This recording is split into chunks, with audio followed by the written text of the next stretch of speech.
Dans l'univers observable, les scientifiques estiment l'existence d'environ 2 billions de galaxies.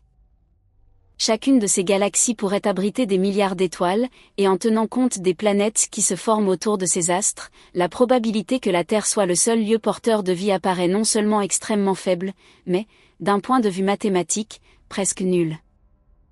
L'humanité se tourmente depuis des milliers d'années avec la grande interrogation, sommes-nous seuls ? Aujourd'hui, cette question a évolué vers « Où sont nos voisins dans le cosmos, et pourquoi le silence de l'univers résonne-t-il avec une telle acuité, si tranchant et assourdissant ?» Des documents secrets récemment déclassifiés, des ondes radio inhabituelles et des découvertes astronomiques époustouflantes révèlent peu à peu un nouveau panorama de notre position dans l'univers. Nous vivons à une époque où les frontières entre la science-fiction et la réalité physique s'estompent. Le thème de la vie extraterrestre enflamme les débats, de la sphère publique au service de renseignements militaires, et ce n'est pas un hasard. Des ondes radio intermittentes provenant des profondeurs de l'espace ne s'expliquent pas entièrement par des phénomènes naturels. Des fragments de matériaux recueillis par les agences spatiales présentent des structures métalliques et des rapports isotopiques qui ne correspondent à aucun processus de production connu sur Terre. Particulièrement inquiétants sont les objets volants non identifiés captés par les radars les plus avancés des navires de guerre, ils apparaissent sous forme de disques ou de capsules et exécutent des manœuvres qui défient les lois de l'aérodynamique que nous connaissons. Ces objets planent de manière provocante dans les airs et disparaissent à des vitesses supersoniques, sans produire de bang sonique. D'anciens employés des services de renseignement et des militaires brisent leur silence et confirment l'existence de ces phénomènes non résolus, nous forçant à affronter la réalité, l'humanité n'est peut-être pas le sommet de la seule existence intelligente. Pour répondre cependant à la question de l'existence d'une vie extraterrestre, il faut mettre de côté les peurs passagères et l'excitation, et s'attacher au cœur du problème avec un regard scientifique calme et objectif. Cela exige d'abord une redéfinition de la notion de vie. Dans la pensée commune, la vie est associée au battement du cœur ou à la respiration pulmonaire, mais du point de vue de l'astrophysique et de la biologie, la vie est un système bien plus complexe. Il s'agit d'une somme de processus qui résistent aux lois chaotiques de la thermodynamique, échangent de l'énergie pour maintenir le métabolisme, se reproduisent pour préserver l'espèce, traversent des processus de développement et réagissent à l'environnement environnant. Une telle vie pourrait être une bactérie unicellulaire tapie dans les couches profondes du pergélisol, ou une civilisation hautement évoluée qui puise l'énergie des étoiles pour construire des télescopes et nous chercher. Jusqu'à présent, la Terre est la seule planète où la vie a été confirmée. Ici, nous observons 3 éléments essentiels. Premièrement, l'eau liquide comme solvant parfait pour les réactions biochimiques. Deuxièmement, une source d'énergie stable, en l'occurrence l'éclat du soleil. Troisièmement, des éléments chimiques fondamentaux comme le carbone, l'hydrogène, l'oxygène et l'azote. De plus, la vie nécessite une protection contre les rayonnements cosmiques et une atmosphère qui n'est ni extrêmement chaude comme sur Vénus ni éternellement gelée comme sur Neptune. Cela forme la base de la zone habitable définie par les astronomes, également appelée zone de boucle d'or, cette région autour d'une étoile où l'eau liquide peut exister. La science moderne échappe cependant à la pensée centrée sur la Terre. Nous acceptons de plus en plus l'hypothèse que la vie dans l'univers ne suit pas nécessairement le modèle de la biologie terrestre. Si la vie repose sur le silicium plutôt que sur le carbone, respire le méthane au lieu de l'oxygène et utilise la chaleur interne de la planète plutôt que la lumière solaire, notre champ de recherche s'étend à l'infini.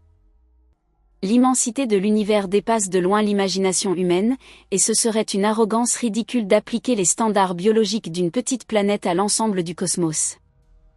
Pour saisir cette échelle, considérons notre petitesse en chiffres, l'univers observable englobe environ 2 billions de galaxies, chacune avec 100 à 400 milliards d'étoiles.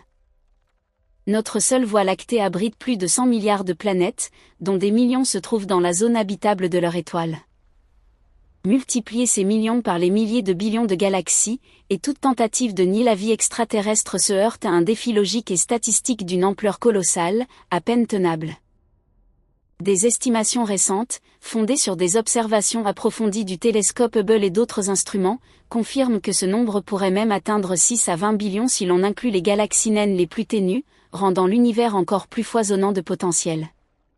Particulièrement fascinant est le fait que l'espoir n'a même pas besoin d'être cherché dans des galaxies lointaines. Au sein de notre propre système solaire surgissent des candidats potentiels. Notre voisin rouge, Mars, possédait il y a des milliards d'années des océans d'eau liquide et un climat doux. Les missions d'exploration comme Perseverance et Curiosity creusent sans relâche dans les anciennes couches sédimentaires à la recherche de traces fossiles de vie microbienne. La découverte de méthane sur Mars suggère des processus qui pourraient provenir d'une activité biologique et soulève de grandes questions dans la communauté scientifique.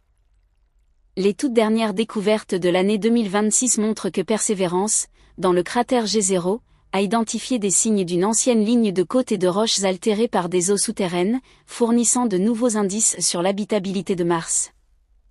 De plus, des mudstones contenant du carbone organique et d'étranges roches blanches ont été trouvées, évoquant des millions d'années de pluie des caractéristiques qui pourraient renfermer des propriétés biologiques d'anciennes formes de vie. Comme des taches léopardées sur une roche nommée Cheyava Falls, potentiellement des biosignatures préservées. Un peu plus loin, la lune glacée Europe de Jupiter recèle d'immenses secrets. Sous son épaisse couche de glace s'étend un océan salé, plus profond que tous ceux de la Terre. La chaleur du noyau planétaire, des composants chimiques riches et une pression énorme font d'Europe une cible prioritaire pour la recherche de vie. Les recherches actuelles de 2026, basées sur les données de la sonde Juno, ont mesuré l'épaisseur de la couche de glace à environ 29 km en moyenne dans la région observée lors du survol de 2022, et évalué les voies pour atteindre l'océan. On suppose que la glace qui s'enfonce transporte du matériau de surface vers l'océan, fournissant des substances favorisant la vie. Cependant, certaines études soulèvent des doutes, l'activité tectonique au fond marin pourrait être trop faible pour générer suffisamment d'énergie pour la vie, rendant potentiellement l'océan inhabitable. Tout aussi impressionnant est le petit satellite Encelade de Saturne, qui, malgré sa taille d'un dixième de la Terre, éjecte des colonnes d'eau hautes de centaines de kilomètres. Ces panaches contiennent des sels, de l'hydrogène et des composés organiques, éléments constitutifs de la vie. Les investigations les plus récentes de 2026 ont recréé en laboratoire les conditions chimiques de l'océan souterrain et confirmé des molécules organiques complexes dans les panaches, renforçant la potentielle habitabilité. Des simulations sur superordinateurs des geysers révèlent cependant que les pertes de chaleur se produisent plus rapidement que prévu, avec des implications pour la viabilité de la vie. De plus, des analyses de données de Cassini ont identifié des composés organiques frais, éjectés directement de l'océan, incluant des molécules jamais détectées auparavant, prouvant une chimie complexe active au sein de ce monde océanique. Plus remarquable encore est le plus grand satellite de Saturne, Titan. Seul lieu du système solaire, hormis la Terre, doté de rivières et de lacs à la surface bien que de méthane et d'éthane liquide plutôt que d'eau, Titan pourrait, à des températures de moins 179 degrés Celsius, abriter une forme de vie bizarre, totalement étrangère à nous.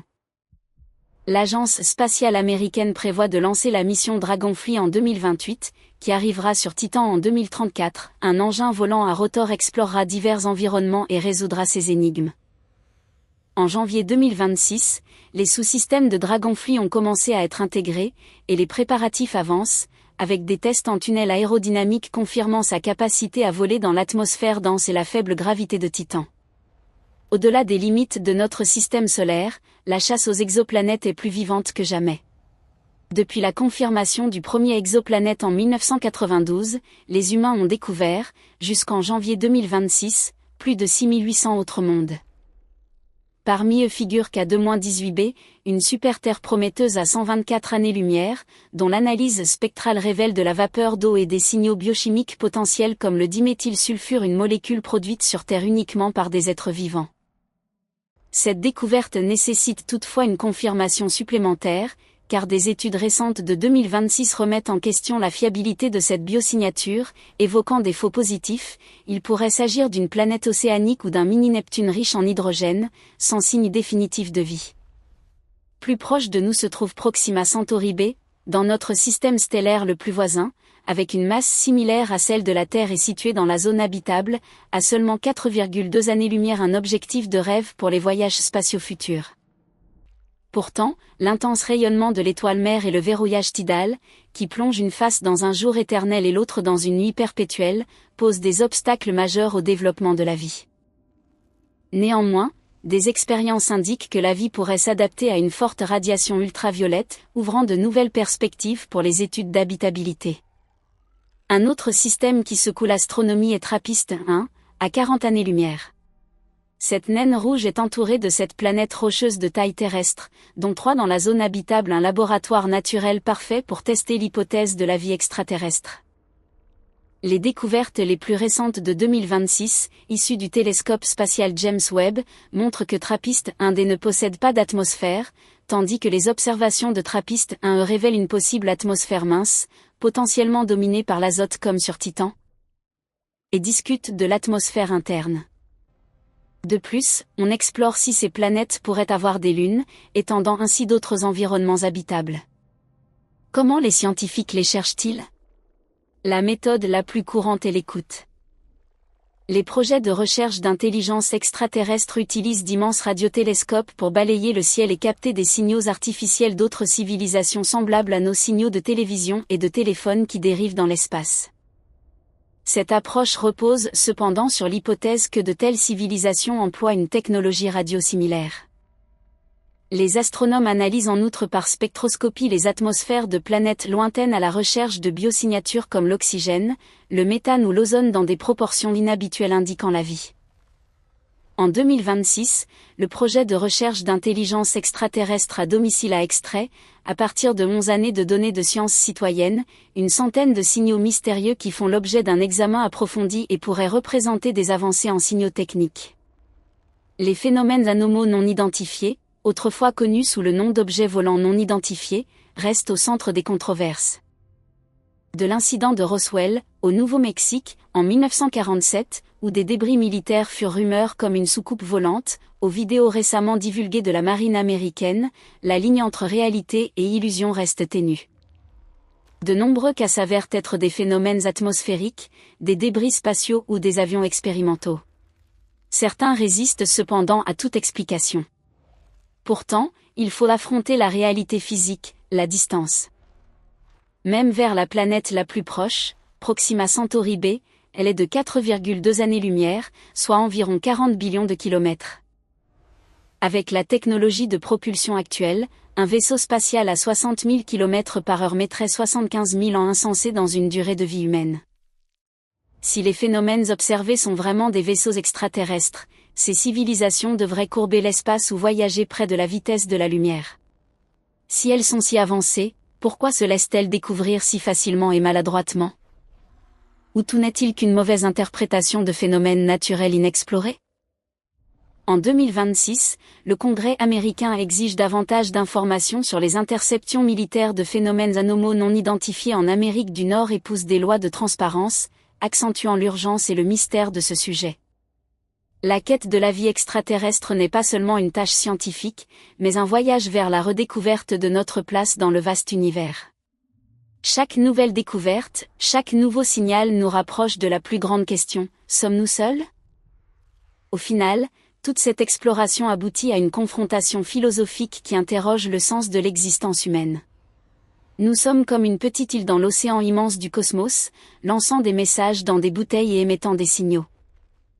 Mais une mise en garde sereine ne doit pas être oubliée, si des civilisations extraterrestres hautement développées existent, une rencontre ne serait pas nécessairement pacifique. L'histoire de l'humanité montre que les collisions entre civilisations à grand écart technologique s'achèvent souvent tragiquement. Pourtant, nous ne pouvons arrêter l'exploration. Que nous trouvions des traces de vie microbienne sous le sable rouge de Mars ou captions des ondes radio artificielles à des milliers d'années-lumière, le résultat bouleversera fondamentalement notre vision du monde. Sommes-nous seuls dans l'univers ?